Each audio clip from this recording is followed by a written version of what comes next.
देखिए, लोकतंत्र के महापर्व में कल उत्तर प्रदेश की 8 सहित देश के 21 राज्यों की 102 लोकसभा सीटों पर चुनाव संपन्न हुए हैं। अब तक के जो रुझान है वह इस बात को बहुत ही स्पष्टता के साथ प्रदर्शित करते हैं कि पूरे देश के अंदर आम जनमानस का जो मत है वह फिर एक बार मोदी सरकार के लिए प्रचंड रूप से सामने आ रहा है। स्वाभाविक रूप से प्रधानमंत्री मोदी जी के नेतृत्व में इस देश के अंदर सुरक्षा का जो बेहतर माहौल प्राप्त हुआ है वह अद्भुत है, अभिनंदनीय भी है। न केवल देश के अंदर बल्कि आधी आबादी तो पूरी तरह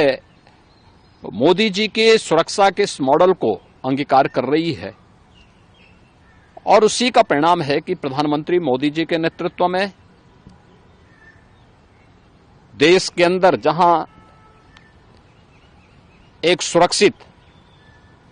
माहौल के साथ साथ सुशासन का एक मॉडल दुनिया के सामने भारत ने दिया है, वहीं भारतीय जनता पार्टी शासित राज्यों ने भी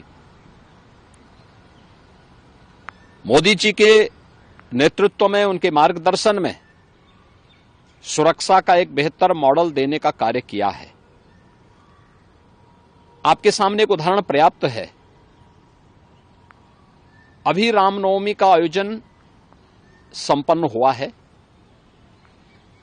भारतीय जनता पार्टी शासित सभी राज्यों में रामनवमी के उत्सव और शोभा यात्राएं सकुशल संपन्न हुई, लेकिन अपनी तुष्टीकरण की नीति के लिए कुख्यात और भारत की सनातन आस्था के लिए वेस्ट बंगाल की टीएमसी की सरकार के कारण वहां पे रामनवमी के जुलूसों पर, शोभा यात्राओं पर हमले हुए हैं। यानी सनातन आस्था को आहत करने की किस हद तक की कुछ चेष्टाएं हो रही हैं, यह एक बार फिर से वहां देखने को प्राप्त हुआ है।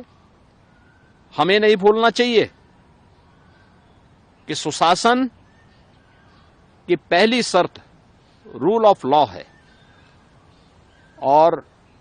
कोई इस कहने में संकोच नहीं कि मोदी जी के नेतृत्व और मार्गदर्शन में भारतीय जनता पार्टी ने देश के अंदर भी और भारतीय जनता पार्टी की राज्य सरकारों ने प्रदेशों के अंदर भी सुरक्षा का वह बेहतर माहौल देने का कार्य किया है। और इसीलिए कल 102 लोकसभा सीट पर जो चुनाव हुए हैं, ये चुनाव 7 चरणों में इस मोमेंटम को इसी रूप में बनाए रखेंगे, ये मेरा पूरा विश्वास है।